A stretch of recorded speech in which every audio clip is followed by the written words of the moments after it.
ആകാശവാണി. നമസ്കാരം. പ്രാദേശിക വാർത്തകൾ വായിക്കുന്നത് സോഫിയ ഡാനിയൽ.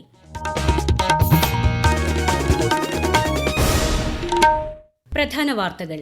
നരേന്ദ്രമോദിയുടെ നേതൃത്വത്തിലുള്ള മൂന്നാം NDA സർക്കാരിന്റെ സത്യപ്രതിജ്ഞാ ചടങ്ങുകൾ അല്പസമയത്തിനകം രാഷ്ട്രപതി ഭവനിൽ ആരംഭിക്കും. ഇന്ത്യയുടെ അയൽ രാജ്യങ്ങളിൽ നിന്നുൾപ്പെടെയുള്ള രാഷ്ട്രത്തലവന്മാർ സത്യപ്രതിജ്ഞാ ചടങ്ങിൽ വിശിഷ്ടാതിഥികളാകും. 15ാം കേരള നിയമസഭയുടെ 11ാം സമ്മേളനത്തിന് നാളെ തുടക്കം. 4ാം ലോക കേരള സഭ ജൂൺ 13 മുതൽ തിരുവനന്തപുരത്ത്. സംസ്ഥാനത്ത് 5 ദിവസം വ്യാപകമായ മഴയ്ക്ക് സാധ്യതയെന്ന് കേന്ദ്ര കാലാവസ്ഥാ വകുപ്പ്. കണ്ണൂർ, കാസർഗോഡ് ജില്ലകളിൽ ഇന്ന് ഓറഞ്ച് ജാഗ്രത. ആഴക്കടൽ മത്സ്യബന്ധനത്തിന് 51 ദിവസത്തെ അവധി നൽകുന്ന ട്രോളിംഗ് നിരോധനം സംസ്ഥാനത്ത് ഇന്ന് അർദ്ധരാത്രി നിലവിൽ വരും. 2020 ലോകകപ്പ് ക്രിക്കറ്റിൽ ഇന്ത്യ-പാകിസ്ഥാൻ മത്സരം ഇന്ന് രാത്രി 8-ന്. വാർത്തകൾ വിശദമായി. നരേന്ദ്രമോദിയുടെ നേതൃത്വത്തിലുള്ള മൂന്നാം NDA സർക്കാരിന്റെ സത്യപ്രതിജ്ഞാ ചടങ്ങുകൾ അല്പസമയത്തിനകം ആരംഭിക്കും.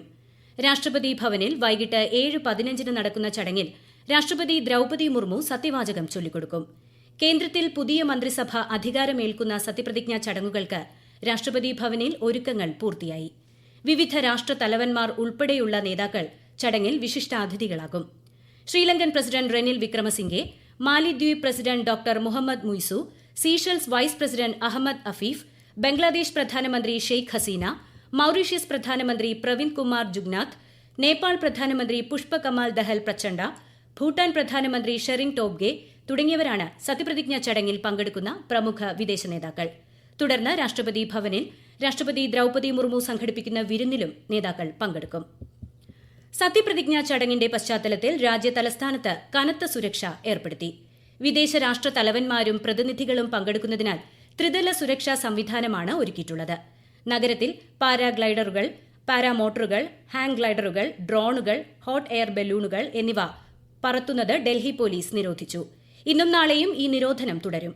വിവിധ റോഡുകളിൽ ഇന്ന് ഗതാഗത നിയന്ത്രണവും ഏർപ്പെടുത്തി. സത്യപ്രതിജ്ഞാ ചടങ്ങിന്റെ ന്യൂഡൽഹിയിൽ നിന്നുള്ള തത്സമയ പ്രക്ഷേപണം പ്രാദേശിക വാർത്തകൾക്കു ശേഷം ഉണ്ടായിരിക്കും.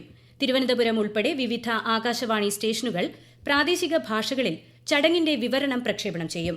6:45 മുതൽ FM gold, Indraprastha, Akashvani live news ചാനലുകളിലും പ്രക്ഷേപണമുണ്ടാകും. യൂട്യൂബ് ചാനലായ ആകാശവാണി AIRലും സത്യപ്രതിജ്ഞാ ചടങ്ങുകൾ തത്സമയം കാണാം. മൂന്നാം നരേന്ദ്രമോദി സർക്കാരിൽ സുരേഷ് ഗോപിയും ജോർജ് കുര്യനും കേരളത്തിൽ നിന്നുള്ള മന്ത്രിമാരായേക്കും. BJP സ്ഥാനാർത്ഥിയായി തൃശൂർ ലോക്സഭാ മണ്ഡലത്തിൽ നിന്നാണ് സുരേഷ് ഗോപി വിജയിച്ചത്. BJP സംസ്ഥാന ജനറൽ സെക്രട്ടറിയാണ് ജോർജ് കുര്യൻ. ദേശീയ ന്യൂനപക്ഷ കമ്മീഷന്റെ വൈസ് ചെയർമാനായും അദ്ദേഹം പ്രവർത്തിച്ചിട്ടുണ്ട്. പാർലമെന്റിൽ INDI സഖ്യത്തിന്റെ ഉയർന്ന പ്രാതിനിധ്യം ജനാധിപത്യത്തെ സംരക്ഷിക്കുന്നതിൽ പ്രധാന പങ്കുവഹിക്കുമെന്ന് കോൺഗ്രസ് പാർലമെന്ററി പാർട്ടി അധ്യക്ഷ സോണിയാഗാന്ധി പറഞ്ഞു. ഭാരത് ജോഡോ യാത്രയും ഭാരത് ജോഡോ ന്യായ് യാത്രയും പാർട്ടിയെ ശക്തിപ്പെടുത്തിയെന്നും ശ്രീമതി സോണിയാഗാന്ധി വ്യക്തമാക്കി. സിക്കിം മുഖ്യമന്ത്രിയായി പ്രേം സിംഗ് തമാങ് നാളെ സത്യപ്രതിജ്ഞ ചെയ്യും. ഗാംഗ്ടോക്കിലെ പാൽജോർ സ്റ്റേഡിയത്തിൽ വൈകുന്നേരം 4 മണിക്കാണ് സത്യപ്രതിജ്ഞാ ചടങ്ങ്. മുഖ്യമന്ത്രിയോടൊപ്പം മറ്റ് മന്ത്രിമാരും സത്യപ്രതിജ്ഞ ചെയ്ത് സ്ഥാനമേൽക്കും. ഗവർണർ ലക്ഷ്മൺ പ്രസാദ് ആചാര്യ സത്യവാചകം ചൊല്ലിക്കൊടുക്കും. ഇത് 2ാം തവണയാണ് ശ്രീ തമാങ് മുഖ്യമന്ത്രിയാകുന്നത്. 15ാം കേരള നിയമസഭയുടെ 11ാം സമ്മേളനം നാളെ ആരംഭിക്കും. 2024-25 സാമ്പത്തിക വർഷത്തേക്കുള്ള ബജറ്റിലെ ധനാഭ്യർത്ഥനകൾ വിശദമായി ചർച്ച ചെയ്ത് പാസാക്കുന്നതിനാണ് സമ്മേളനത്തിൽ പ്രഥമ പരിഗണന. ഈ മാസം 11 മുതൽ അടുത്ത മാസം 8 വരെ 13 ദിവസം ധനാഭ്യർത്ഥനകൾ ചർച്ച ചെയ്ത് പാസാക്കും. ആകെ 28 ദിവസമാണ് സഭാ സമ്മേളനം ചേരുന്നത്. 4ാം ലോക കേരള സഭ ജൂൺ 13 മുതൽ 15 വരെ തിരുവനന്തപുരത്ത് നടക്കും. 103 രാജ്യങ്ങളിൽ നിന്നുള്ള പ്രവാസികളടക്കം 200-ലധികം പ്രതിനിധികൾ ക്ഷണിതാക്കളായി പങ്കെടുക്കും. ഈ വാർത്തകൾ ആകാശവാണിയിൽ നിന്ന്.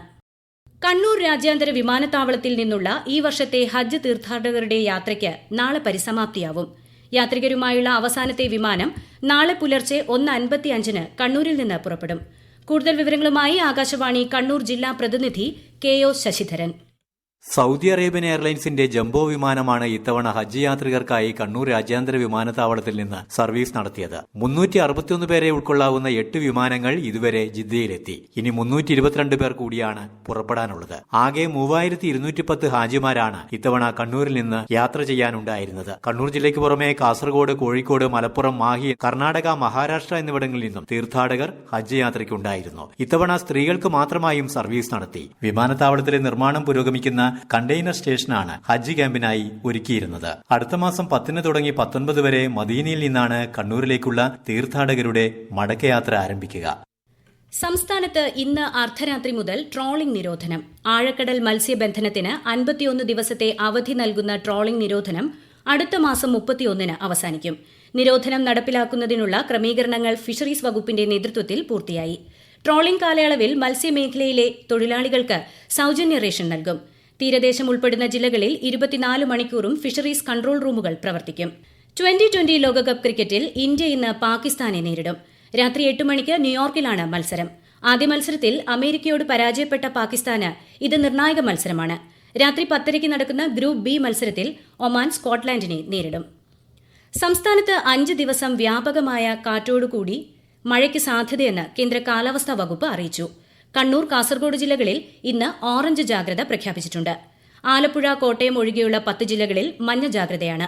കേരള തീരത്ത് നാളെ രാത്രി 11:30 വരെ കള്ളക്കടൽ പ്രതിഭാസത്തിനും ഉയർന്ന തിരമാലയ്ക്കും സാധ്യതയുണ്ട്. ബീച്ചുകളിലേക്കുള്ള യാത്ര ഒഴിവാക്കണം. ഈ മാസം 13 വരെ കേരള, കർണാടക, ലക്ഷദ്വീപ് തീരങ്ങളിൽ മത്സ്യബന്ധനത്തിന് പോകരുതെന്നും നിർദ്ദേശമുണ്ട്. കാലാവസ്ഥാ വ്യതിയാനത്തെ തുടർന്ന് ഉൽപാദനം കുറഞ്ഞതോടെ മലയോര മേഖലകളിലെ കമ്പോളങ്ങളിൽ നാടൻ കുടംപുളി വില ഉയർന്നു. അധിക വരുമാനം ലഭിക്കുന്നതിന്റെ സന്തോഷത്തിലാണ് കർഷകർ. കൂടുതൽ വിവരങ്ങളുമായി ആകാശവാണി ഇടുക്കി ജില്ലാ പ്രതിനിധി രതീഷ് കൃഷ്ണ. ഇടവിള എന്ന നിലയിൽ സംരക്ഷിക്കുന്ന പുളിമരത്തിൽ നിന്നും മികച്ച വരുമാനം ലഭിക്കുന്നതിന്റെ സന്തോഷത്തിലാണ് മലയോര മേഖലകളിലെ കർഷകർ. കടുത്ത വേനലും ഉഷ്ണതരംഗവും മൂലം കുടംപുളിയുടെ ഉൽപാദനം ഈ വർഷം കുത്തനെ ഇടിഞ്ഞിരുന്നു.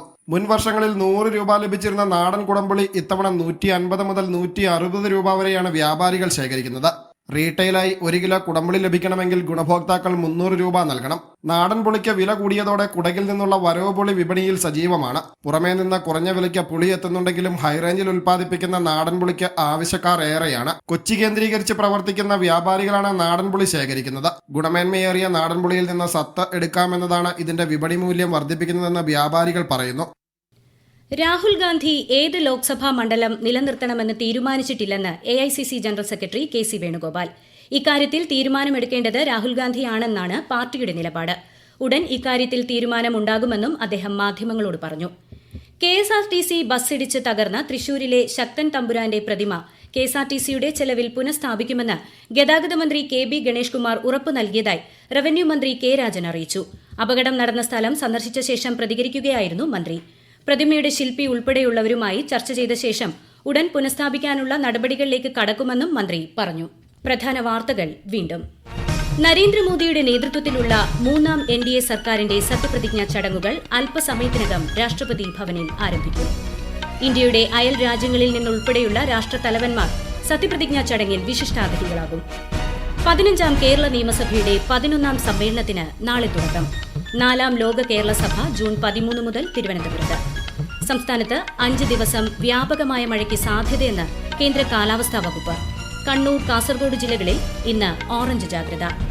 ആഴക്കടൽ മത്സ്യബന്ധനത്തിന് 51 ദിവസത്തെ അവധി നൽകുന്ന ട്രോളിംഗ് നിരോധനം സംസ്ഥാനത്ത് ഇന്ന് അർദ്ധരാത്രി നിലവിൽ വരും. 2020 ലോകകപ്പ് ക്രിക്കറ്റിൽ ഇന്ത്യ പാകിസ്ഥാൻ മത്സരം ഇന്ന് രാത്രി 8-ന്. പ്രാദേശിക വാർത്തകൾ കഴിഞ്ഞു.